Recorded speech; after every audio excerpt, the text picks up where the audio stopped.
तो बेटा ने कहा कि कौवा है। फिर माँ ने कहा कि बेटा ये दरख्त के ऊपर जो काए काए बोल रहा है वो क्या है? तो बेटा फिर कहता है कि कौवा है। फिर माँ ने कहा कि बेटा वो क्या है? तो बेटा तल्ख लहजे में कहता है कि तुझे मालूम नहीं कि बार बार कह रहा हूँ कौवा है कौवा है, ये कोई बला तो नहीं है? तो माँ रो पड़ी और दर्द भरे अंदाज में कहती हैं कि बेटा एक वक्त था कि जब तू मेरे गोद में था और जब तू बीमार पड़ गया तो मैं अस्पताल इलाज के लिए ले जा रही थी तुझे। सख्त गर्मी की शिद्दत थी, रास्ते में एक दरख्त के साए में आराम की गर्ज में बैठ गई। थोड़ी देर के बाद एक कौवा काए काए करता हुआ इस दरख्त के ऊपर आया और तूने मुझसे 70 मर्तबा से भी ज्यादा कहा कि माँ ये क्या है।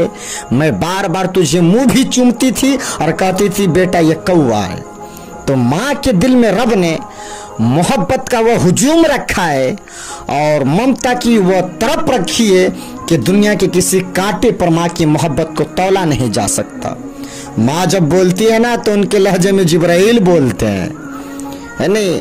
माँ ये नहीं चाहती अपने औलाद को कि उनको कोई तकलीफ आए, उन पर कोई मुसीबत आए। और कभी भी कुछ भी आप अपनी माँ को कह दो वह तल्ख जबान में या तल्ख लहजे में आपको जवाब नहीं देती। शहर में आके पढ़ने वाले भूल गए हो किसकी माँ ने कितना जेवर बेचा है।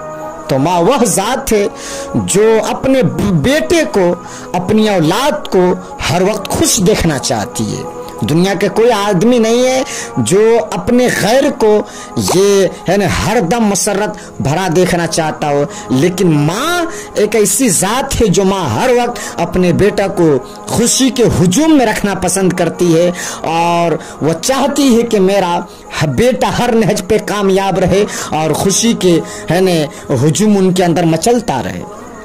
एक बहुत बड़ा फिलोसोफर है, बहुत बड़ा फिलोसोफर है, लेकिन क्या कहते हैं जब वह दुनिया की दानिशगाह में लेक्चर देने जा रहा होता, वो बहुत बड़े अपने वक्त का खतीब है। लोग उनकी बातों को मोतियों की तरह अपने झोली में डालने के लिए वो कॉन्फ्रेंस हॉल में मुद्दतों से इंतजार में रहते हैं, लेकिन जब ये दाना घर से निकलता है तो माँ कहती है बेटा रास्ता थोड़ा होशियारी से उबूर करना।